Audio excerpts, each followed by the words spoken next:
all about Russian trumpet music. So this recital and lecture is going to give you some information on a couple different composers, Alexandra Pakhmutova and Alexander Gadicki, both the same name kind of, and two of their works for trumpet. First, we're going to look at some background on the history of Russian music and the theory and compositional techniques used by the composers. Then we're going to play the first piece, which is, there we go. And then we're going to play the first piece, Alexandra Pakhmutova's Concerto. Just a little bit of it for you, not the whole thing. I didn't think you wanted 15 minutes of one concerto here, so we're just going to play part of it. Then we're going to talk about Pakhmutova and the different techniques she used, and a little bit about the history of women in music, because Alexandra Pakhmutova is still alive and a female composer, which is fairly different. So we're going to talk about that, and then we're going to talk about Alexander Gadicki and play his piece. Okay. Russian music was instantly popular when it became available in the English concert world in the 1890s. Some said it naturally appealed to the awakening intelligence of musical masses by vehement emotional spontaneity, orgiastic frenzy, dazzling effects of color, barbaric rhythm, and unrestrained abandonment to physical excitement. The author of the book that came from, and these are, forgive me on the Russian names because they're very difficult. I got another one. Olkesky explains in his book, Music Under the Soviets, how Russian music and culture developed in accordance with the direction and intentions of the political power of Russia, not as it would have evolved naturally. In the late 19th century, music was a part of everyday life in Russia. It wasn't unusual to find native instruments, pianos in the homes, especially in urban areas. This changed as the politics of the state changed. Eventually, we got to a point where music was practically eradicated. The folk songs that had been a part of the culture, nothing except for the propaganda music provided by the government. Music was basically non-existent. This was true not only of low-income families, but of also people of higher means. The cost of transportation to concert venues and the lack of appropriate clothing and sheer exhaustion from the harsh living and working conditions made it difficult for families to attend the free concerts given by the state, which were one of the few opportunities they had to music. As far as music education goes, school-age children were allowed one music lesson per week, similar to what we have now in elementary schools and things like that, where they have specials once a week in music. But this lesson also incorporated lectures on politics, and so the classes were not exactly music classes, but they were a little bit of music and a little bit other. These classes were taught by specialists known until the 1940s as departments of social education, further emphasizing that it was not a music class, it was a social education involving music. It was rare for Soviet schools to have chorus, orchestra, or any other music group that allowed the students a chance to learn an instrument. Before World War II, there were 9 conservatories in Russia offering different programs ranging from 4 years to 15-year programs on music education. These plans were often a general secondary education in combination with a music education. Of the 9 conservatories in Russia, only 3 offered specific departments in all areas of music, being education, composition, conducting, music history, music theory, and everything that we see in most schools of music today.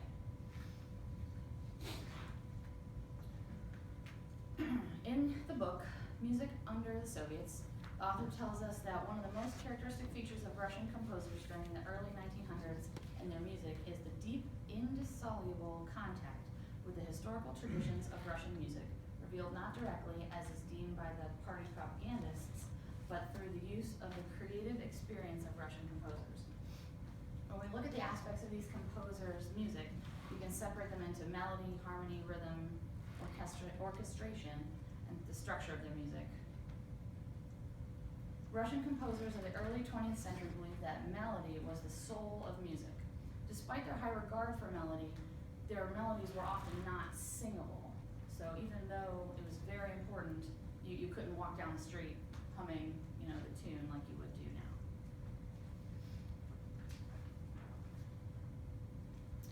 In their harmonies, composers of the Soviet Union often used a blend of homophony and thematic ostinato patterns.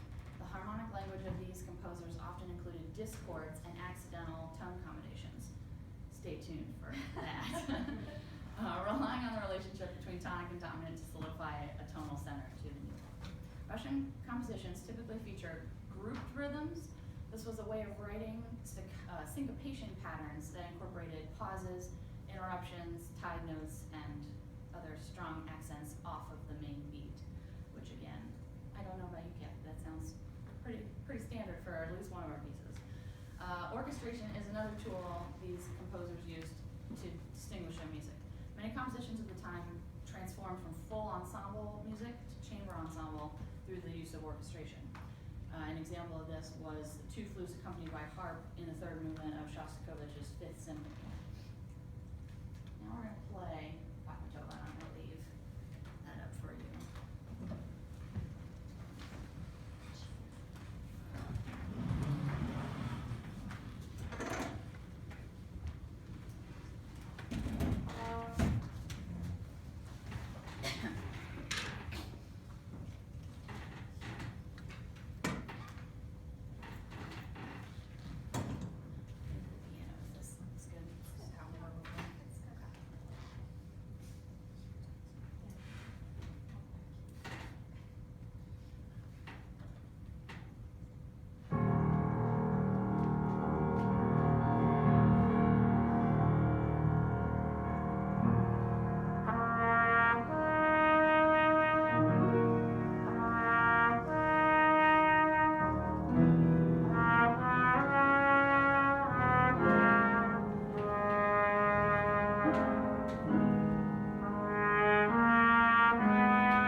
87 years old.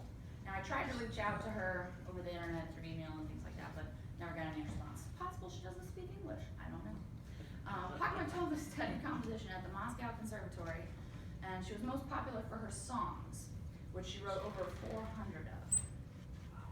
She was said to have individual voice and unfailing ability to respond to contemporary events.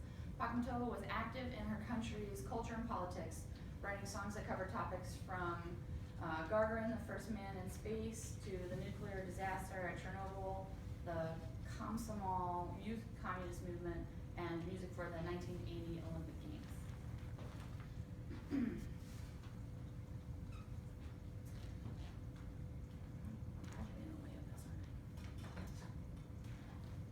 Pakhmutova's Concerto for trumpet exhibits several examples. I probably made that worse. Let's go this way. Pardon me. Okay. Several examples of the theory techniques that we talked about before in the compositional techniques. The first one is the repeated phrase, or that ostinato pattern. You've got that perfect fourth right here in the bottom, the C to F, in a couple different octaves, and it happens on different notes, not just those two notes. You heard it all throughout the piece. This also helps us with the 5-to-1 we were talking about.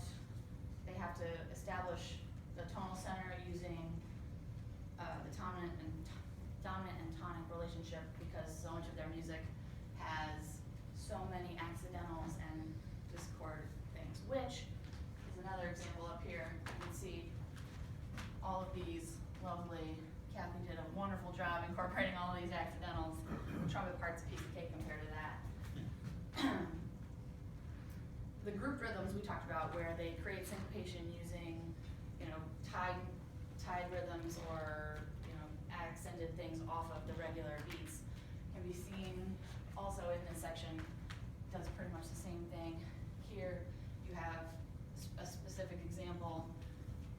The first time I looked at that measure, I was like, I don't know where the beat is, but hopefully it didn't sound like that today, but we'll see later when I go watch that video. All right, you can also see in the melodic section at the beginning, there's a lot of notes tied over, kind of displacing, and happens with the piano part in some places too, but kind of displacing your main idea of where the time is. Adding short rests went with the grouped rhythms concept, and that is in the top corner here on the right. You can see lots of here's a little rest and some little notes leading into more. I have smarter things written on my paper, like notes of shorter duration, but they're not coming out that way. So notes of shorter duration leading into notes of longer duration. All right, women in music. In the late 18th century, music was a regular part of the fashionable female education. It was a sign of wealth to have daughters who played instruments, as they had the free time to devote to the study of music instead of having to work to help support their families. Women were expected to have some knowledge of music, even if they possessed little talent for it. On the other hand, if a woman had a large amount of talent for music, they wouldn't be encouraged to develop that talent. Female composers did not gain wide public acknowledgement until the late 19th century. The article Women in Music from Oxford Music Online tells us that before 1825, very few women had works published. It wasn't until after World War II that the percentage of women in music careers began to climb significantly. And you can see there's a couple of statistics up there. The percentage of women in major symphony orchestras went from 8% in 1947 to 26.3% in 1982. And the percentage of women teaching composition in colleges and universities practically doubled over the span of 2 or 3 years, rising from 5.8% in 1972, 1974, they took it over a span of a few years, to 10.6% in 1975. We're going to talk about Alexandra Gedeke before we play his piece. Now, Alexandra Gedeke was born in 1877 and died at the age of 80 in 1957. He was a piano player, an organist, and then a composer. Like Pakhmutova, Gedeke studied at the Moscow Conservatory. He composed works for operas, orchestra, and chamber ensembles, and despite the volume of his compositions, he's often best remembered for his work for trumpet, which can be found in practically every trumpet syllabus I've ever seen. And I looked at a few of them to see all the, it's always there. All right. We have our repeated pattern here at the beginning. The intro, I joked with Cathy when we started rehearsing this, once you play like the first half of the first page, you play the whole thing. Because it's